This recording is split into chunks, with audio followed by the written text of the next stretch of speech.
What the shell is up, everybody? It's Video Game Turtle here, and...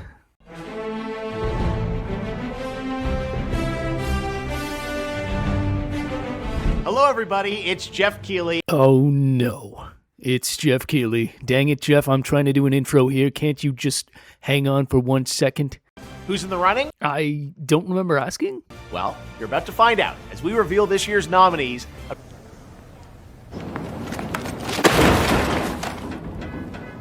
And so anyways, like I was saying, my name is... For Best Performance, the nominees are Ben Starr for Clair Obscur Expedition 33, Charlie Cox for Clair Obscur Expedition 33, Jennifer English for Clair Obscur Expedition 33.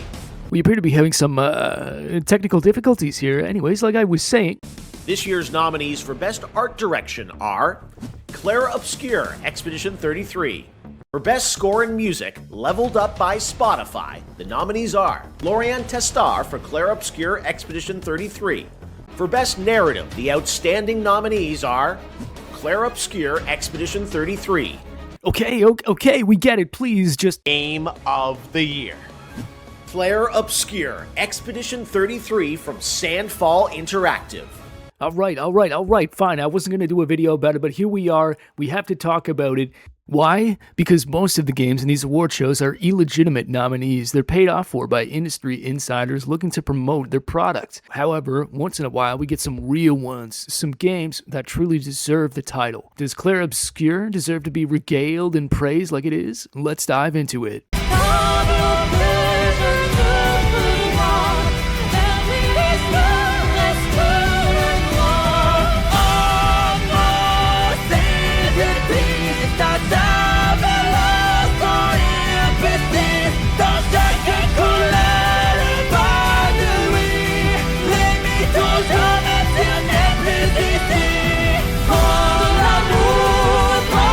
What you're watching is the gameplay, and when it comes to video games, undoubtedly this is the most important thing.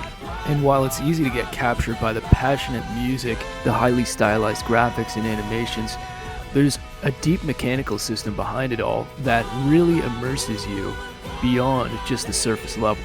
If I had to compare this gameplay to something, I would say it mostly resembles The Legend of Dragoon, in that with each one of your attacks you have to perform a user input that's specific to that attack. So each time you use it, you get better at knowing how to use it, knowing the timings. Clair Obscur actually takes this a step further by doing it during the enemy attacks as well, so you're engaged both in your turn and the enemy turn, driving the immersion to another level. My turn.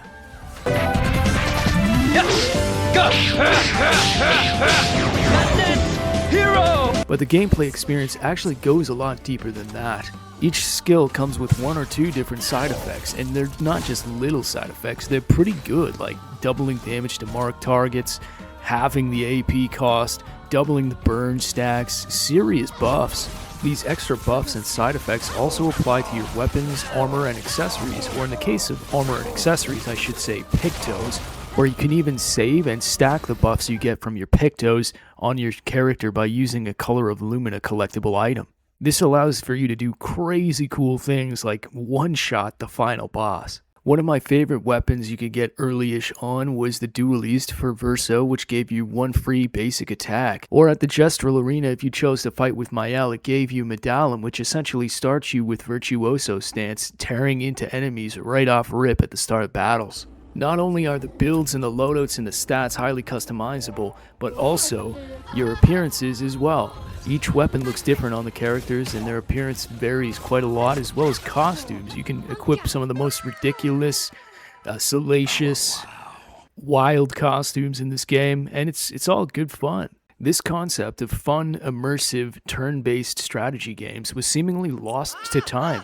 Just look at the Final Fantasy series after 10. Final Fantasy XI, always online multiplayer action RPG.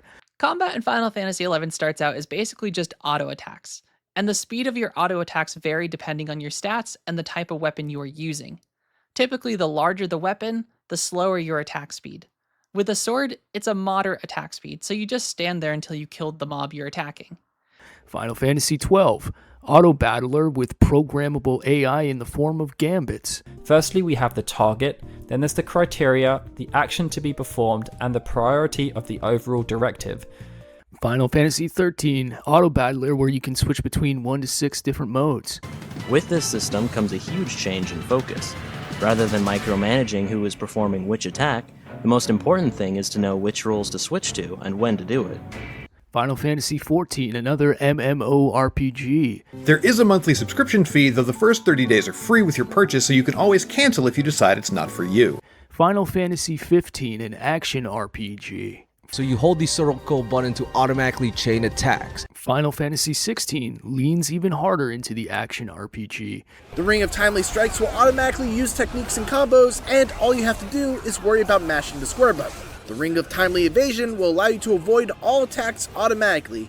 Where did the turn-based go? Where did the interactive battles go? Did they seriously think these concepts were outdated? The reason why so many people were asking for a Legend of Dragoon remake is because that battle system hasn't returned in the longest time and people were dying for another entry. Since Square Enix or Sony didn't fulfill it, Sandfall Interactive took that and ran with it, all the way to the gold mines.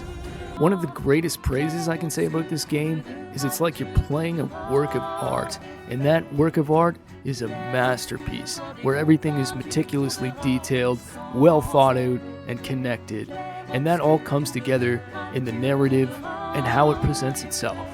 It's mysterious, but not in an overtly obvious way like some games would do. It keeps you in the dark and it keeps you guessing until the final act of the game where it spills everything at you all at once and it comes crashing down and you start doubting your entire activities. Every chapter sends the story spiraling in a different direction, all while discreetly and intentionally revealing the antagonist's identities and motivations. It respects the effects that losing a loved one has on individuals, illustrating the grief that overcomes them and finding a path forward. It's a fantasy game, but it's more darker and mature than its presentation would let on. It's a breath of fresh air, seeing as a lot of games these days have toned down their grit and seriousness in favor of appealing to a wider audience. This one does not mess around.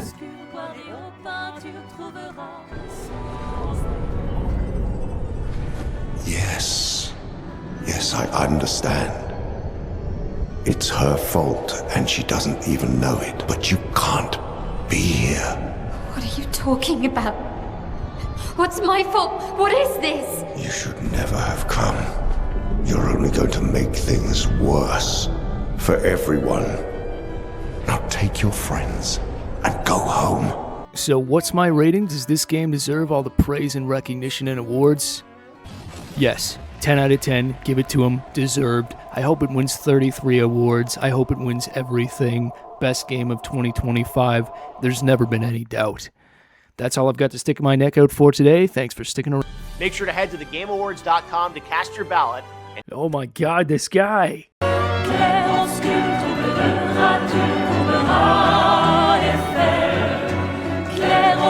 Expedition.